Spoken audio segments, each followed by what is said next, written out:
Vamos a empezar recordando más o menos rápido qué fue lo que estuvimos discutiendo el jueves, o sea, ayer. Y estuvimos hablando de sistemas ortogonales, o sistemas ortonormales. Entonces, sistemas ortonormales. Vamos a fijar un espacio de Hilbert, o sea, H, un espacio de Hilbert.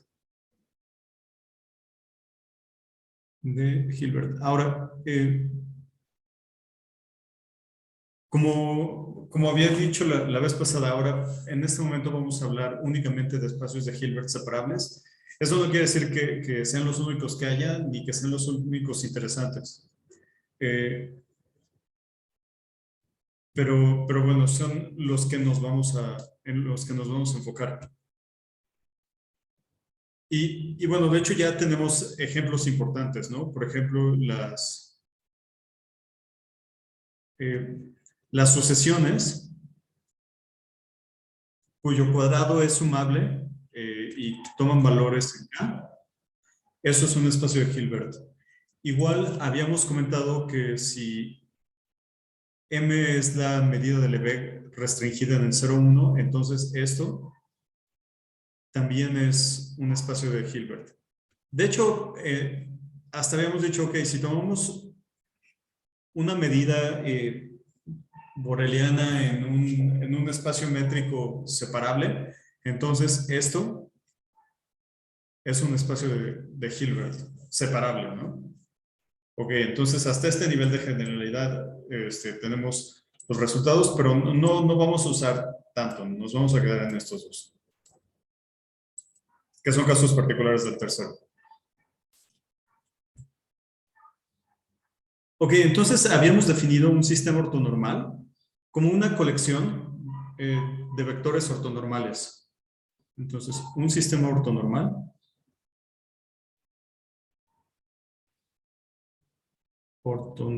que vamos a abreviar como SON, es un conjunto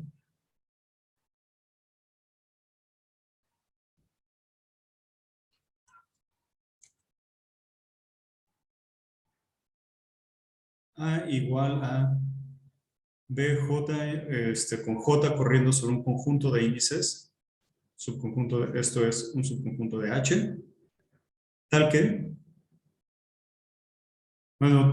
se cumple lo que se tiene que cumplir, o sea, para toda I J en J, todos estos vectores tienen norma 1 y son perpendiculares. BI, BJ es igual a delta IJ con delta IJ la delta de Kronecker. Y para cada elemento de nuestro espacio de Hilbert, los coeficientes de Fourier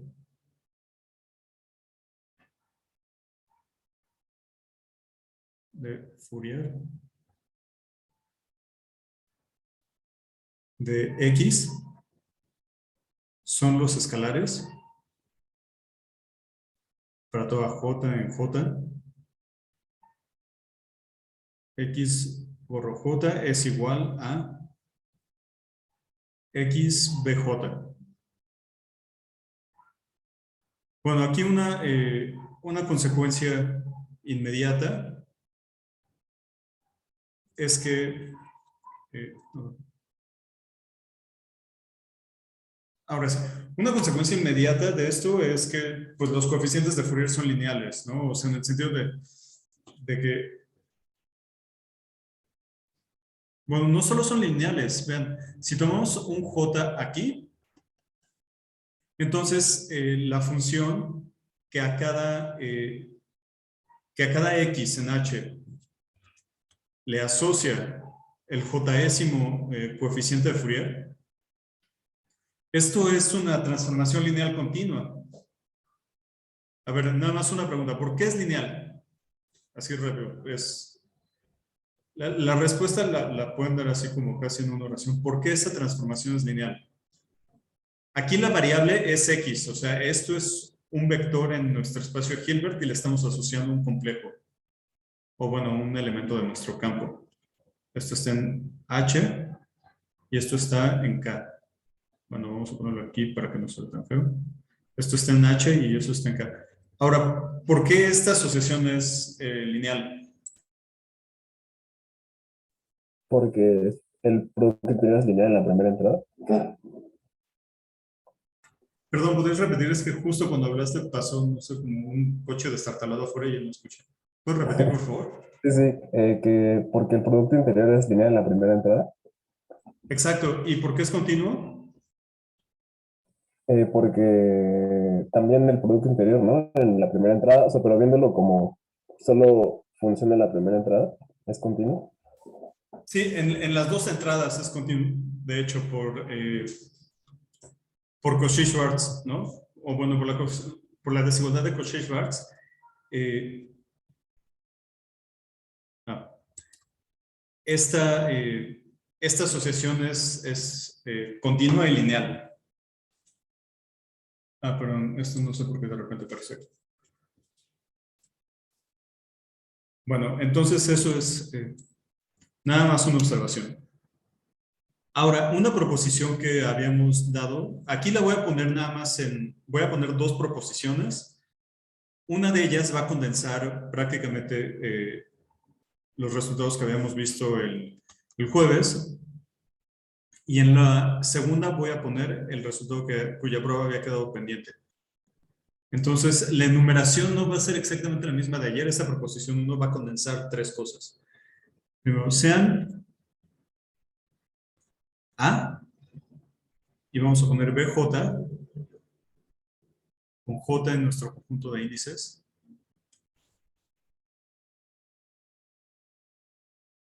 Un sistema ortonormal a lo más numerable. A lo más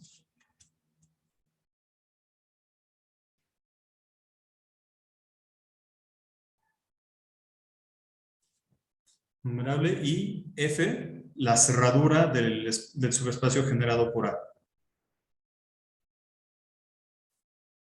Ahora, primero, si H es igual a esta suma, y ahora recuerdo qué convención habíamos dado para esta suma, ¿no? De nuevo, porque debemos de ser cuidadosos aquí con las... bueno, en general en un espacio de Banach, tenemos que ser cuidadosos cuando hablamos de series. O sea, no podemos... incluso aunque... Bueno, en general,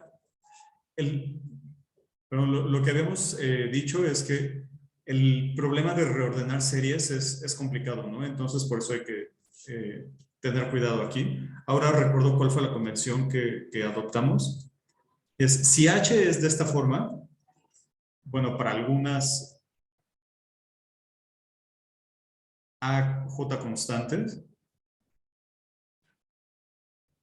entonces,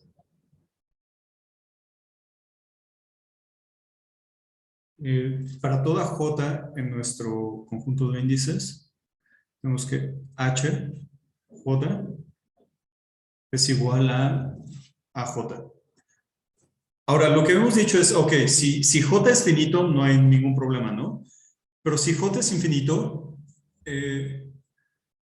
bueno, podríamos pensarlo de dos formas, esencialmente es lo mismo. O sea, podríamos pensar que ya están enumerados, o sea, hay una enumeración dada, o incluso para ser un poco más puntillosos o más precisos, podemos decir, ok, si J es infinito, ponemos J igual a los naturales y con el orden usual, ¿no?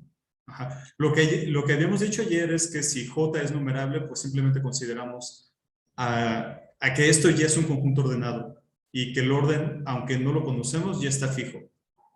¿Ok? Eso es algo que habíamos considerado. Pero bueno, podemos pensar también J en los naturales cuando es infinito y los naturales ya están ordenados. La cosa es que el orden en el que está eso ya está fijo y no lo podemos cambiar. Eso es lo que me importa. un lema que habíamos observado es que para X en H tenemos que X es perpendicular a F, sí, solo sí, para toda J en J,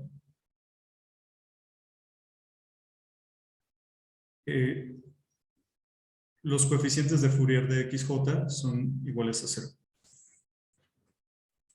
O sea, el jésimo coeficiente de Fourier de X es igual a 0, mejor dicho. Ahora habíamos comentado que esta implicación pues es relativamente sencilla, ¿no? Porque F es igual a la cerradura de este espacio y este espacio contiene a A. Entonces, si X es perpendicular a F, forzosamente tiene que ser perpendicular a A y la implicación es cierta. Ahora, en el sentido contrario, pues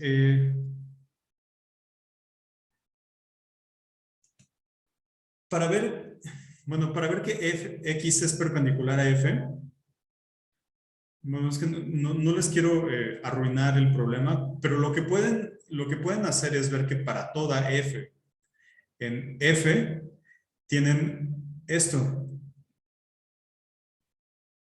Es más, lo voy a poner así y sería como la pista que les doy.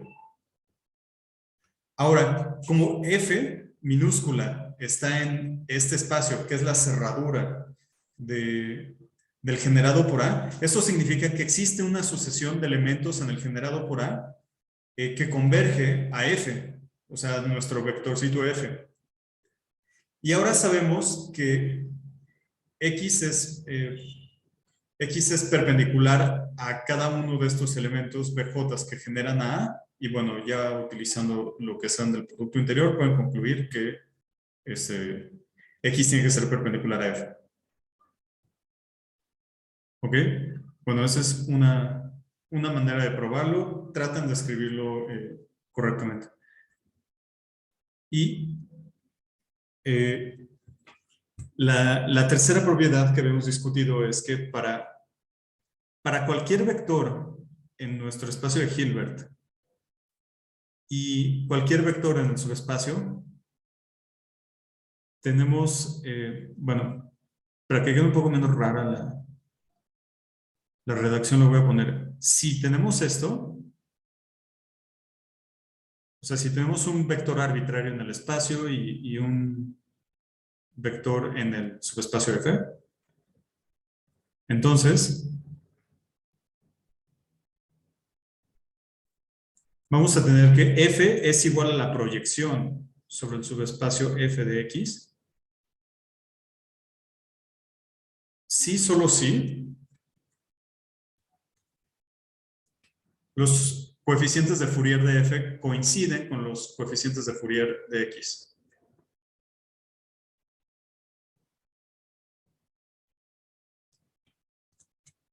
J es igual, o sea, el jésimo coeficiente de Fourier de F es igual al jésimo coeficiente de Fourier de X. Ajá. O sea, si recordamos cómo habíamos probado estas cosas, realmente no había mucho que hacer, ¿no? O sea, aquí era evaluar directamente o, bueno, calcular el jésimo coeficiente de Fourier de H utilizando la definición. Este es, pues más o menos ya les dije cómo se hace. Y aquí utilizamos un resultado que nos decía que bajo las hipótesis de ese inciso, esto es equivalente a X menos F es perpendicular al subespacio. ¿Ok? Entonces, ya teniendo todo eso en mente, podemos concluir una proposición importante que nos permite calcular directamente la proyección de un vector sobre un subespacio de dimensión finita. Es más, probablemente ya está acá de aquí. Proposición 2. Sean A igual a B J con J en nuestro conjunto de índices y vamos a pedir que sea finito. O sea, un sistema ortonormal finito. Entonces, perdón. Y F igual al subespacio generado por A. Como eso tiene dimensión finita, ya es automáticamente cerrado y no tenemos que preocupar por tomar la cerradura.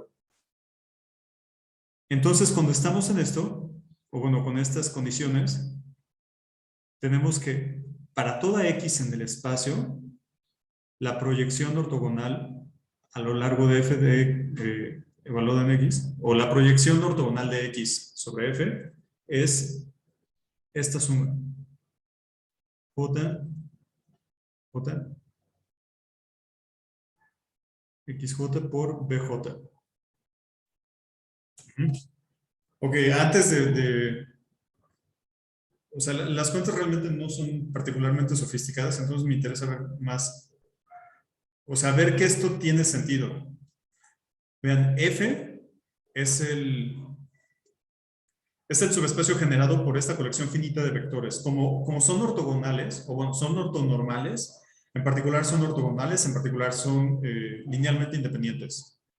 Es algo que ya probaron en alguna hoja, lo puse en un ejercicio de ayudantía, pero de todas maneras lo podemos probar de manera sencilla. O sea, bajo estas hipótesis de que J es un conjunto finito, vean, vamos a tomar esta suma.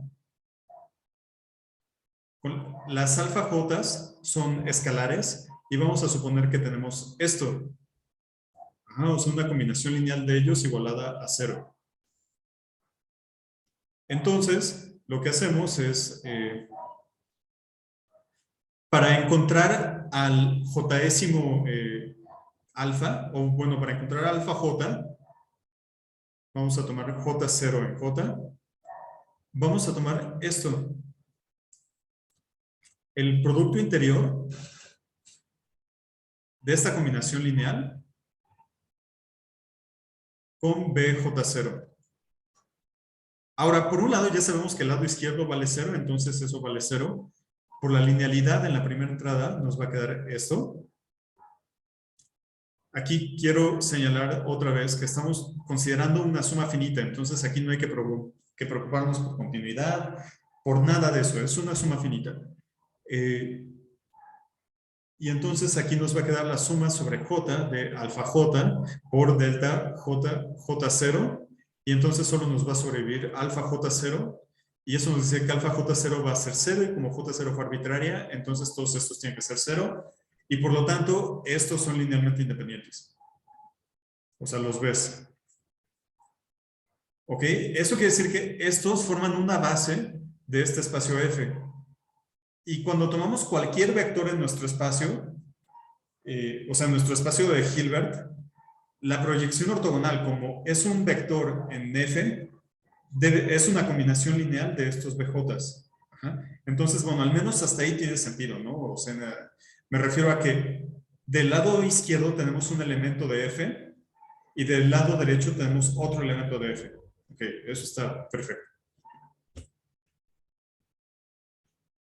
Ahora, bueno, creo que, bueno, igual y sí cabe, pero va a estar medio encimado, entonces mejor lo copio y lo pego en la siguiente página.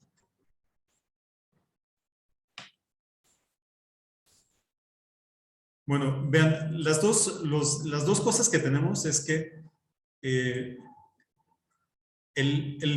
inciso 1 de la proposición nos dice que si tenemos a H de esta forma, entonces podemos conocer a los coeficientes de Fourier de H. Y el 3 nos dice que si los coeficientes de Fourier de cierto número coinciden con los coeficientes de Fourier de nuestro vector, perdón, había dicho coeficientes de Fourier de cierto número, no. Si los coeficientes de Fourier de un vector en F coinciden con los coeficientes de Fourier de un vector arbitrario en H, entonces ese F tiene que ser la proyección sobre el subespacio, ¿no? Y es lo que vamos a usar. ¿Ven? Sean, este X lo estamos tomando arbitrario y Y lo estamos definiendo así. la suma sobre J en J de esto. Ahora, por la proposición 1, inciso 1, o sea, por prop 1, inciso 1, tenemos que los coeficientes de Fourier de Y son justamente los de X. Ajá. Pero por el tercer inciso y por prop 1, 3, eso nos dice que Y tiene que ser la proyección. ¿Ok? Vamos, o sea, entiendo que podría ser como muchos detallitos de golpe, entonces por el momento vamos a, bueno, sí nos vamos a tener que quedar con todo, pero aquí quiero que vean esto, que lo que estamos diciendo es que podemos calcular explícitamente la proyección sobre un subespacio de dimensión finita. O sea, bueno, nada más tendríamos que tener una base ortonormal de ese subespacio, ¿no? Pero eso ya es un problema de álgebra lineal. O sea, lo digo en el sentido de que es algo que ya podemos hacer. Ahora, también, o sea, no solo podemos calcular la proyección, sino que los coeficientes de Fourier, bueno, si los coeficientes de Fourier están determinando las proyecciones completamente. Ahora, hay algo que quiero que vean. Si estamos en este contexto, igual F es un subespacio generado por una colección de... Bueno, en general ni siquiera, vamos a pensar F un subespacio cerrado. Bueno, sí, ok, en un subespacio cerrado, entonces, lo que vamos a tener en general es que esto, la proyección de X es un elemento arbitrario de nuestro espacio, esto va a ser menor o igual que X, ¿no? O sea, ahora voy a escribir con calma esta desigualdad. Y de hecho, lo que tenemos es que X lo podemos escribir como la proyección más, digamos, el error de la proyección. O bueno, el error de aproximación. X menos PFX. Y estas dos cosas son perpendiculares, entonces podemos aplicar el teorema de Pitágoras y la norma de esto es igual a la norma al cuadrado, es igual a la norma de esto más la norma de esto al cuadrado. Ajá. O sea, pues sí, tenemos la norma de X es igual a la norma de esta proyección más la norma del error, cada uno de esos al cuadrado. Y pues también nos gustaría saber como qué también podemos estar aproximando a partir de las proyecciones, ¿no? O sea, ver cuál es el tamaño de esto, de este error. Ajá. Entonces, lo que vamos a ver ahora va más o menos en ese sentido. Y se llama la desigualdad de Bessel. Que probablemente ya la han visto en algunos de ustedes en términos de integrales. Desigualdad de Bessel. Pero también la tenemos en espacios de Hilbert en general. Entonces, vamos a empezar con nuestro sistema ortonormal, o sea, A.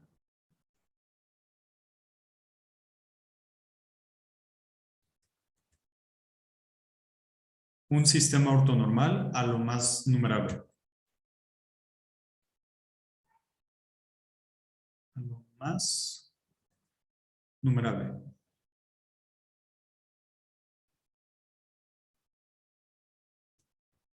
Entonces, tenemos que, para todo X en nuestro espacio, tenemos que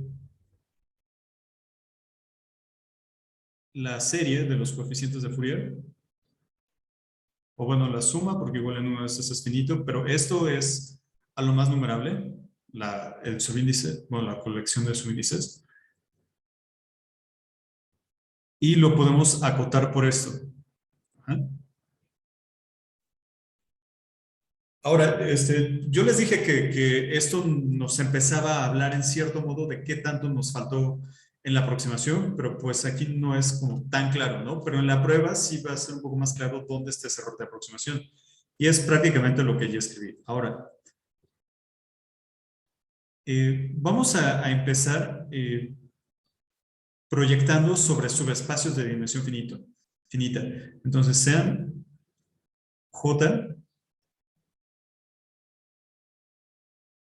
un conjunto finito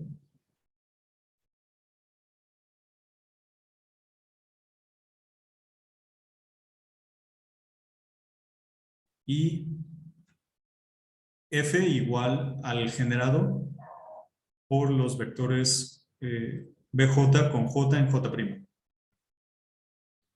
Ahora, para cualquier vector en nuestro espacio, vamos a escribir lo que ya había acabado de comentar.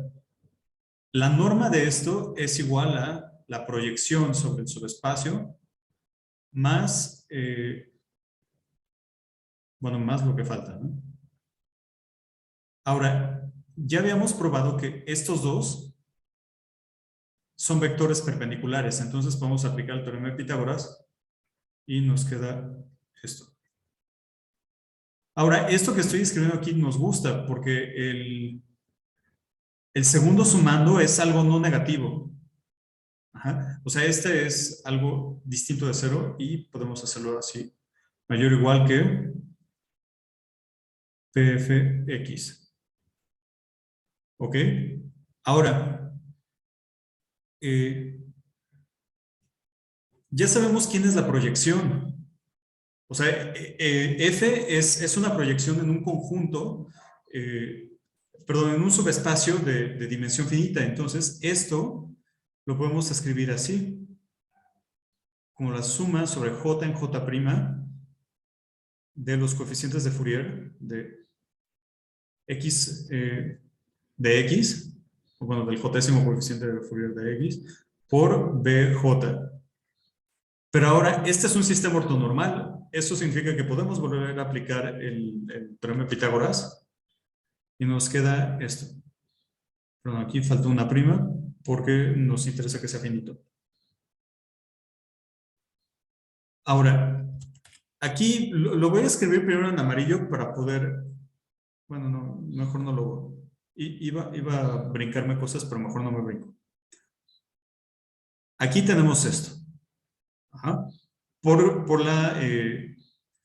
Como los BJ son ortonormales, cuando los multiplicamos por un escalar, nos quedan ortogonales. Igual ya no son de norma 1, pero sí nos queda un conjunto ortogonal. Aquí falta la pena. Ahora, vean, esto por BJ, pues esto lo podemos calcular así. Primero sacamos el escalar y esto lo multiplicamos por la norma de BJ al cuadrado. Pero de nuevo, dijimos que estos son de norma 1, entonces esto vale 1. Y aquí llegamos a la suma sobre J en J' de esto.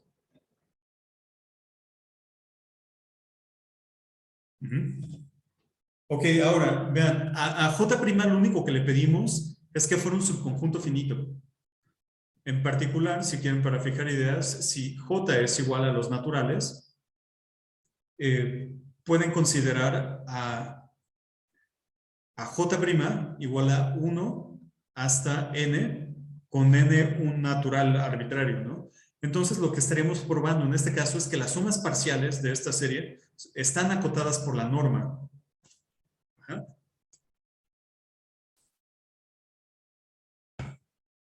Ok, entonces, igual solo, digamos así como que jugando todavía sin mucha precisión, lo vamos a precisar. Pero si esta proyección es muy chica, perdón, si este error es muy chico, es decir, si la proyección ya está aproximando muy bien, eso quiere decir que esta suma ya tiene que parecerse mucho a la norma. O sea, en cierto modo, la diferencia entre estas dos cosas nos está dando una estimación para esto. Bueno, entonces nada más vamos a concluir como...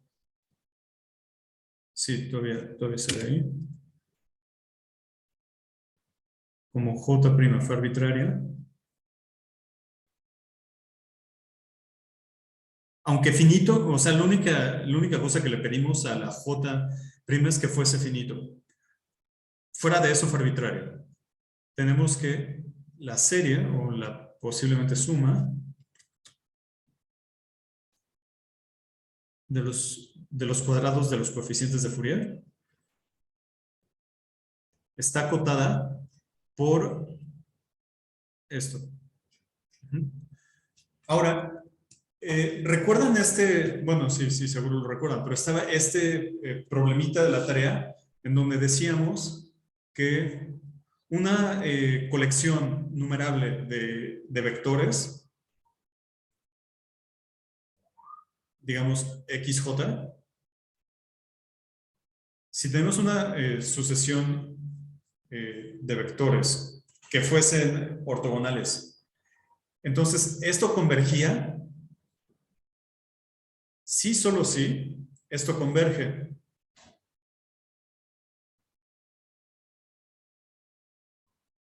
Ajá. Eso habíamos dicho. Entonces, lo que quiero señalar aquí o lo que quiero resaltar es que aquí ya está apareciendo cierta relación entre espacios de Banach y espacios de Hilbert y el espacio de Hilbert L2 en particular. Aquí también está apareciendo otra relación, ¿no? O sea, lo que estamos diciendo es que si agarramos un sistema ortonormal, pensemos que es numerable, entonces los coeficientes de Fourier nos dan una sucesión que está en L2, o sea, aquí. Ajá. O sea, vean, si J son los naturales, aquí nos queda una serie, o sea, nos queda una serie de números reales no negativos, tales que su cuadrado es sumable, porque está acotada por arriba por la norma de X y esto es finito. O sea, estamos de nuevo obteniendo una relación entre nuestro espacio de Hilbert y L2. Ajá. Es que eso es... o sea, eso no es casualidad y quiero señalarlo. Ahora, también vale la pena hacer un comentario sobre esta prueba y es sobre por qué elegimos J' un conjunto finito y no elegimos directamente J' igual a 1 hasta n. O sea, ¿por qué no nos comprometimos a que J' tuviese esta forma, sino lo elegimos nada más como un conjunto finito arbitrario? Eso lo hacemos porque el argumento que usaríamos para probar la desigualdad de Bessel, suponiendo que J es un conjunto arbitrario, o sea, bueno, que J podría ser no numerable, utilizaría este argumento. Y eso, bueno, eso tiene que ver por el significado que tendría, por ejemplo, esto. Vamos a poner J en R. Si tuviésemos una función de los reales a los reales, por ejemplo, ¿qué significa esto? O sea, para darle sentido a esta suma, hay que hablar con sumas sobre conjuntos finitos.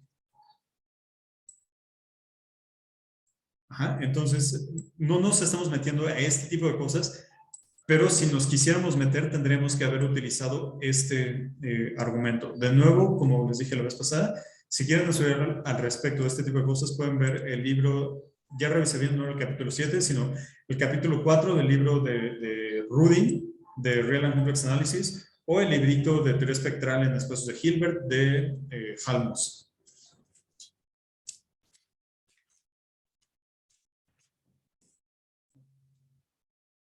Bien. Entonces, ya con todo esto podemos empezar a hablar de ciertos sistemas ortonormales que son importantes. Vamos a poner sistemas completos. Bueno, ortonormales completos.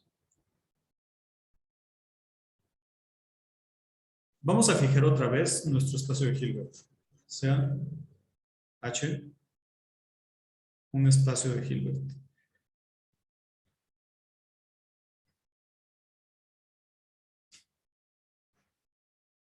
En esta ocasión le voy a cambiar el nombre a los sistemas ortonormales, o sea, los habíamos llamado A. Aquí les voy a poner B y hay una razón para hacerlo. Sea B igual a B subíndice J con J en un conjunto de índices. Un sistema ortonormal. Dado X en H, la serie de Fourier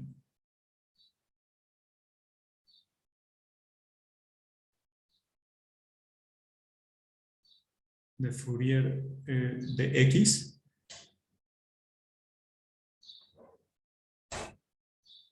es, y aquí quiero enfatizar la expresión, en el sentido, o sea, digo expresión porque al menos de entrada no sé si converge. La suma sobre J en nuestro conjunto de índices de esto. Ahora, la desigualdad de Bessel, o sea, esto que acabamos de probar, nos dice que cuando nuestro sistema ortonormal es a lo más numerable, bueno, es numerable, si es finito, pues no hay que preocuparse por convergencias. Si es numerable, entonces lo que nos está diciendo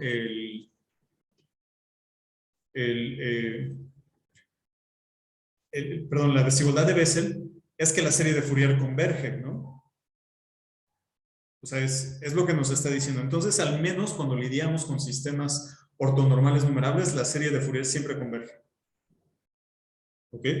Aquí quiero enfatizar, porque probablemente algunos de ustedes ya hayan visto series de Fourier hablando de espacios de funciones y ahí ven que la discusión de convergencia se convierte en una discusión un poco más delicada, ¿no? Aquí estamos hablando de convergencias con respecto a la norma de nuestro espacio.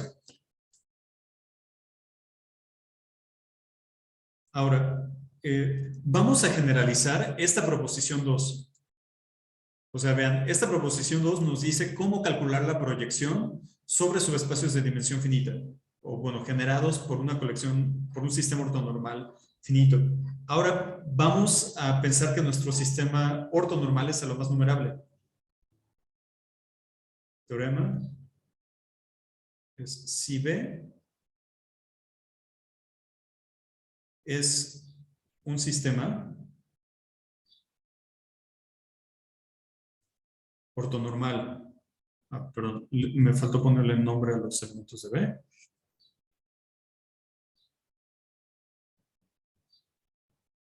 BJ, J en J. Es un sistema ortonormal a lo más numerable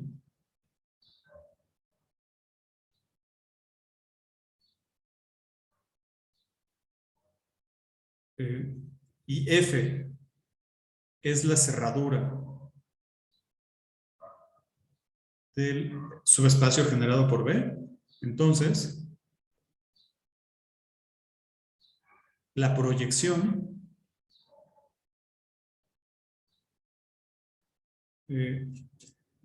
ortogonal sobre F de X, donde X es un vector arbitrario, es igual a la serie de Fourier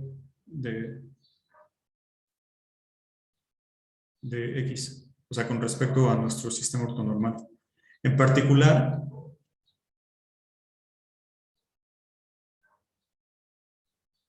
si F es igual a H, o sea, si la cerradura del generado por nuestro sistema ortonormal es todo el espacio, tenemos que para toda X en H, X es igual a su serie de Fourier.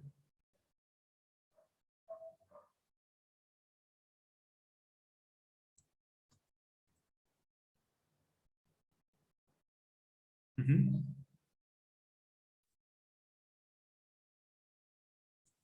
Ok, bueno, antes de discutir al respecto de este resultado, vean que esto realmente no es tan,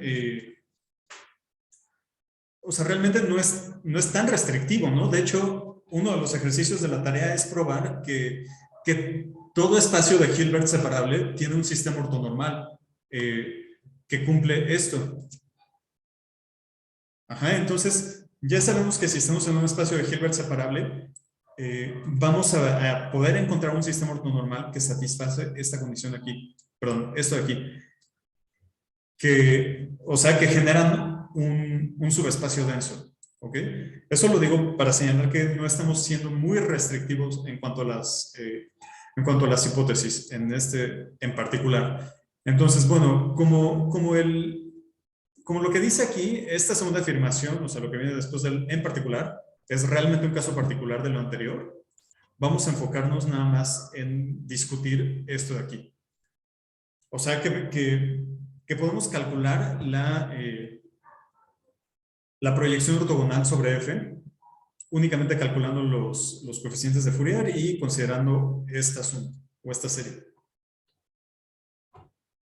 Ahora, pues esto prácticamente ya lo hicimos, ¿no? Aquí, para un subespacio de dimensión finita o para sistemas ortonormales finitos. Ahora, yo creo que esto ustedes lo podrían probar sin problema. ¿Tienen alguna idea de cómo tratarían de probar esto? ¿Cómo probarían esto? ¿O cuál sería como la primera idea para tratar de probarlo?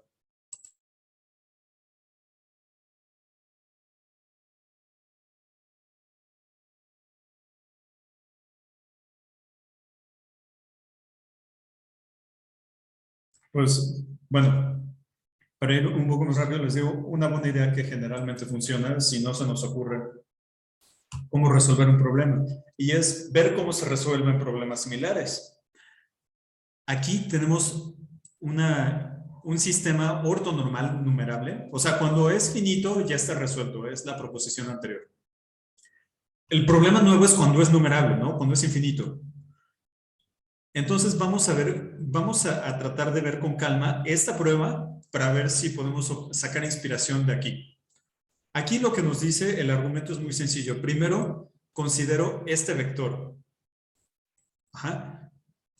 Ahora, una vez que tengo este vector, ya sé quiénes son los coeficientes de Fourier de este, y como estos coeficientes de Fourier coinciden con los de X, entonces tiene que ser la proyección. Si nos regresamos para ver en qué contexto son ciertos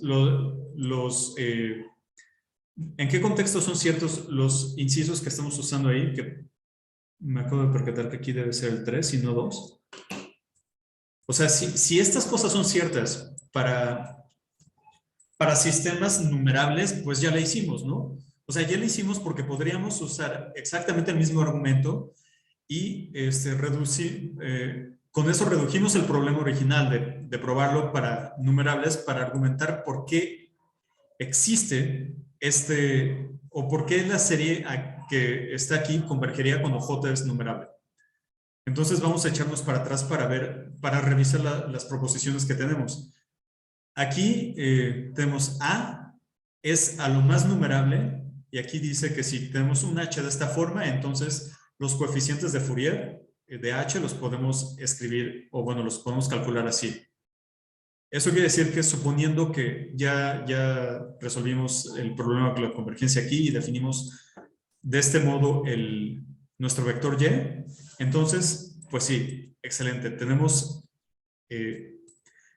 esta implicación. Ahora, si nos vamos a ver la proposición 3, nos dice, si X está en H y F está en F, entonces F es la proyección ortogonal de X sobre nuestro subespacio cerrado, sí, solo sí tenemos esta coincidencia en los coeficientes de Fourier. Es decir, la hipótesis que tenemos aquí es que el sistema es a lo más numerable y aquí también el sistema es a lo más numerable. Eso quiere decir que esta demostración tal cual la podemos pasar para el caso en el que el sistema es numerable, ¿no? Nada más tendremos que explicar por qué esta definición tiene sentido. Pero esta definición tiene sentido justo por la desigualdad de Bessel, porque la desigualdad de Bessel nos dice que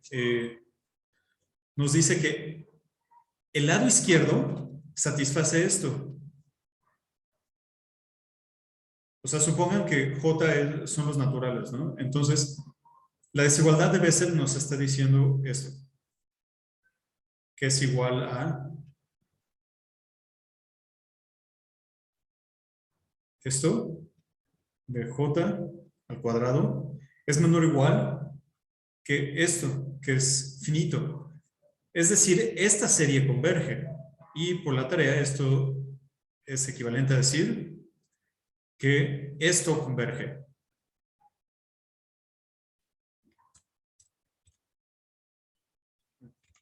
B, J, converge. Eso quiere decir que este paso, o sea, pensando de nuevo en que J es numerable, este paso de aquí ya también lo podemos justificar. Ahora, entonces, utilizando la desigualdad de Bessel, la tarea y este argumento, el teorema que acabamos de anunciar, o sea, el que nos dice cómo calcular las proyecciones ortogonales, ya está probado. Ahora, les pregunto, ¿creen que podemos seguir avanzando o escribimos la demostración? Y ustedes la escriben con calma. O sea, ya el argumento está ahí y todos los detalles que requieren para justificar cada uno de los pasos ya los tienen. Entonces,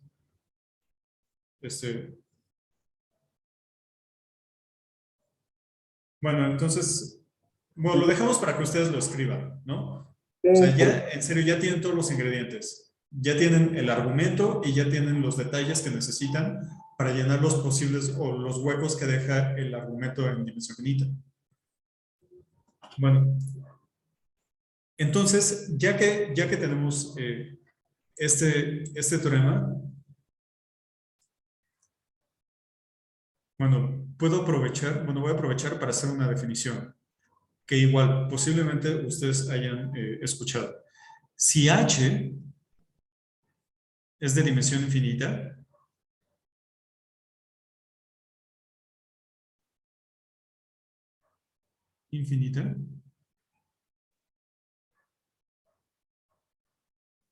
una sucesión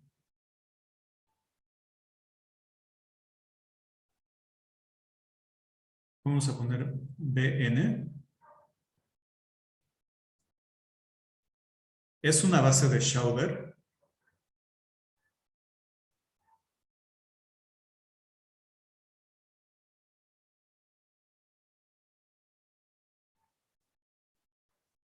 de H si para cada X, o sea, si para cada vector X en H existe exactamente una sucesión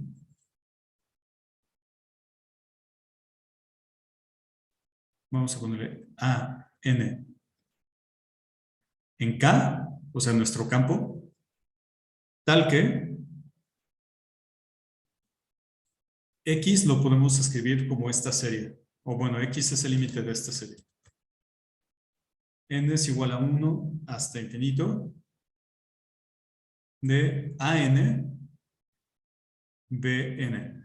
Aquí quiero señalar y enfatizar que en la definición de base de Schauder no estamos hablando de ortogonalidad. De hecho, esta definición de base de Schauder tiene sentido en espacios de Banach en general, ¿no? Y ya sabemos que en general pues, no tenemos la noción de ortogonalidad. Ahora, nosotros no vamos a hablar sobre bases de Schauder en general en espacios de Banach, pero si quieren ver algo al respecto, pueden leer el primer capítulo del libro de Albiach y Calton, donde viene la prueba de, o sea, en el libro donde viene la prueba del teorema de Pitt, que es el problema que utilizamos para justificar que los espacios de sucesiones LP no son isomorfos. En ese mismo libro comienzan justo discutiendo sobre bases, o bueno, sobre bases de Schauder.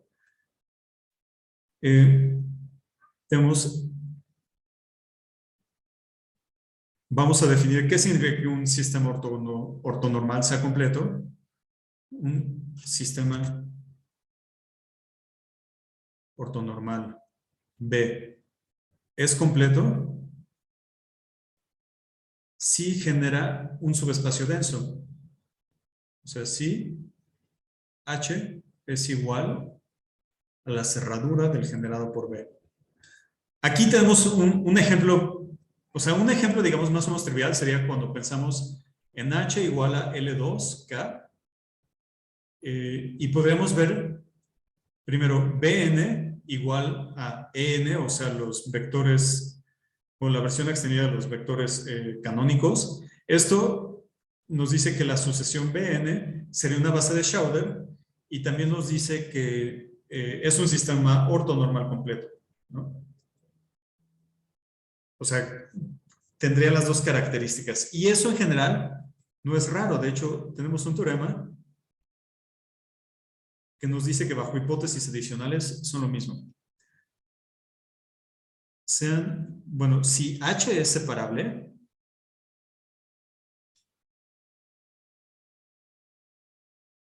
y B es un sistema ortonormal numerable,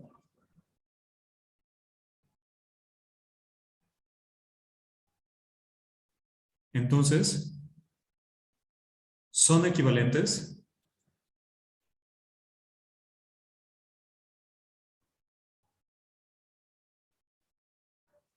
primero, B es una base de Schauder.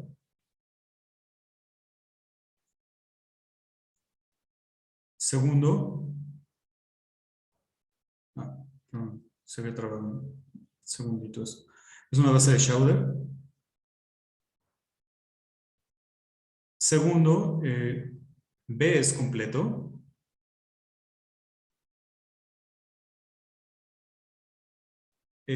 Tercero, para toda X en X, perdón, en H, X es igual a, vamos a poner N igual a 1. Ahora voy a corregir un poco la redacción arriba para poner, bueno, para nombrar a los elementos de B.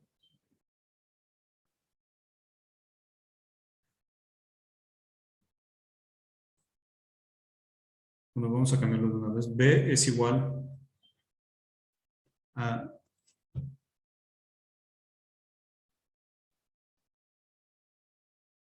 Bn, n los naturales, sistema ortonormal, uy, apenas cupo, numerable. Entonces es lo mismo, es una base de Schauder, es completo. Todo X coincide con la serie de Fourier con respecto a ese sistema. Y la cuarta es de identidad de Parseval. Id es identidad de Parseval.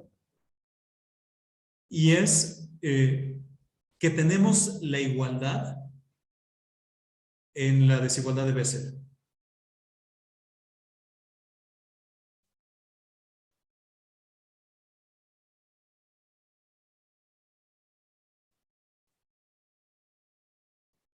Ajá. Ok, bueno. La prueba es un muy buen ejercicio de práctica. De hecho, bueno, no estoy seguro si lo puse en la hoja de esta semana o en la de la próxima, pero este lo puse como ejercicio de práctica y no lo hice así porque me diera flojera hacerlo, sino porque realmente creo que vale la pena que lo intenten. O sea, ver que todas estas condiciones son equivalentes para un sistema ortonormal numerable en un espacio de Hilbert separable. ¿Ok?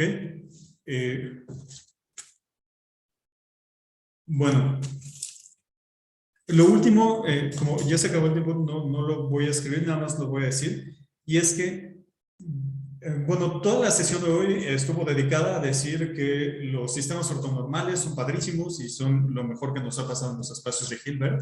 Sin embargo, nunca dijimos cómo construir algunos o cómo obtenerlos. Y entonces, hay dos formas de ver eso. Cuando estamos en un espacio de Hilbert separable, el resultado ya está en la tarea y es aplicar justamente el proceso de Gram-Schmidt. O sea, el de álgebra lineal es lo mismo que estamos utilizando aquí. Si tenemos una sucesión o bueno, una colección de vectores, bueno, una colección linealmente independiente de vectores, definimos x1 igual a la normalización del primero y si fn es igual al generado por los primeros n vectores, y P subíndice n es igual a la proyección sobre el enésimo subespacio. Entonces vamos a poner xn es igual a, bueno, n más 1. xn más 1 va a ser igual al anterior, o sea, perdón, al vector correspondiente n más 1 menos la proyección sobre el subespacio anterior de bn más 1. Eso tiene que ser distinto de 0 porque estamos suponiendo que son linealmente independientes y lo normalizamos. Entonces, la gracia que va a tener la sucesión de xn es que el generado de los primeros de los primeros n vectores xn va a ser justamente el subespacio fn y además esto va a ser un sistema ortonormal. Es exactamente la misma prueba que vieron en álgebra lineal con probablemente el Friedberg. Es lo mismo que están haciendo aquí. La diferencia es que en álgebra lineal usualmente ponen aquí, digamos, las coordenadas, ¿no?, de los vectores. Y eso está bien, ninguna queja, solo que en este caso, bueno, la única queja que pondría es que podría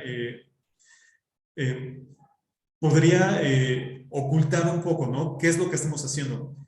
¿Qué es esto de tomamos el vector siguiente, proyección ortogonal, la de diferencia y normalizamos y así nos vamos yendo?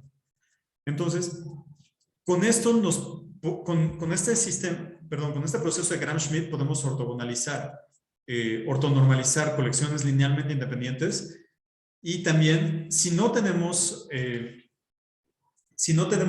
la hipótesis de separabilidad ni nada, podemos probar que existen sistemas ortonormales máximos, en el sentido de que si tenemos un sistema ortonormal y le metemos otro vector, esto ya no es ortonormal.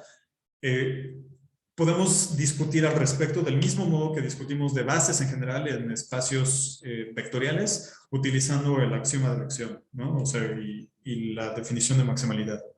Bueno, esto es todo por hoy. Disculpen, me pasé unos minutitos. Y el lunes vamos a empezar con ejemplos. Con un ejemplo en particular que me parece que es sumamente vistoso y es hablar del espacio L2. Digamos acá de menos pi a pi con la medida de Lebesgue y funciones en los complejos. Bueno. Eso es lo que vamos a ver el lunes. No sé si